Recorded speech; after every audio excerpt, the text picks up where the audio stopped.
আসসালামু আলাইকুম ভিউয়ার্স, আজ আমরা দেখব শীত পরবর্তী ড্রাগন গাছের পরিচর্যা। তো আমার এই টবের ভিতরে 3টি ড্রাগন গাছ লাগানো আছে এবং ড্রাগন গাছগুলোর স্বাস্থ্য খুবই ভালো। তো দেখুন, আমি এভাবে প্রথমে ড্রাগন গাছের গোড়ার মাটিগুলো সুন্দরভাবে কুঁদলাই নিচ্ছি একটা খুশনির দ্বারা। আপনারা চাইলে যে কোনো মাধ্যমে এই ড্রাগন গাছের গোড়াগুলো কুঁদলাই নেবেন এবং মাটিগুলো আলগা করে নেবেন।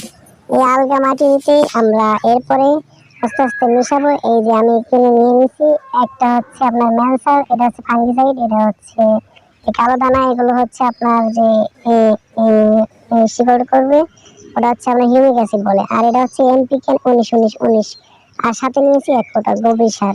তো গোবর সার দিলে কিন্তু আপনার গাছগুলো অনেক সুন্দরভাবে বেড়ে উঠবে। তো আমরা এগুলো এখন মিক্স করে নেব একটি পাত্রের ভিতরে। তো এর মধ্যে ভালোভাবে হচ্ছে না বলে আমি মাটিতে ফেলে মিক্স করে নিচ্ছি, গোড়ার মধ্যে ফেলে। তো সুন্দর করে মিক্স করে নেবেন আপনারা। তো এই যে আমি নিচ্ছি, সুন্দর করে মিক্সার করে নিচ্ছি। তারপরে আস্তে আস্তে এইভাবে নিয়ে পুরোটা জায়গায় ছড়িয়ে দেবেন, ছড়িয়ে ছিটিয়ে সুন্দর করে দিবেন, সব গোড়ায় যেন এগুলো পেয়ে যায়। তারপরে কিন্তু আবার হচ্ছে আপনি একটু দিয়ে কুদলাই দিতে হবে, ঠিক আছে? তো আগে ছিটিয়ে নিই, তারপরে কুদলাই দেবো। তো দেখতে থাকুন, এভাবে আপনারাও কিন্তু আপনাদের শীত পরবর্তী ড্রাগন গাছগুলোর পরিচর্যা নেবেন, যাতে দ্রুত ফুল এবং ফল আসে আপনাদের গাছগুলোতে। এই দেখুন, আমি এবার সারগুলো মাটির সাথে মিশিয়ে দিচ্ছি কীভাবে, আপনারা খেয়াল করুন। এই যে এইভাবে ঠিক আপনারা মাটির সাথে সারগুলো মিশিয়ে দিবেন, তাহলে গাছগুলো কিন্তু খাদ্য বেশি ভালোভাবে সুন্দরভাবে পাবে।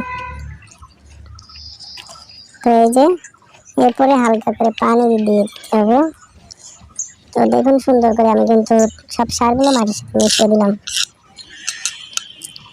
এই যে আমার ড্রাগন গাছটি দেখুন কতটা, এটা কিন্তু বয়স খুবই কম, অল্প দিনের মধ্যে খুব বাড়ান্ত হয়ে গেছে শুধুমাত্র পরিচর্যা করার জন্য। তো আপনারা এভাবে পরিচর্যা করবেন এবং পানি সার মাঝে মাঝে এভাবে দিবেন, তাহলে আপনাদের গাছগুলো সুন্দর থাকবে।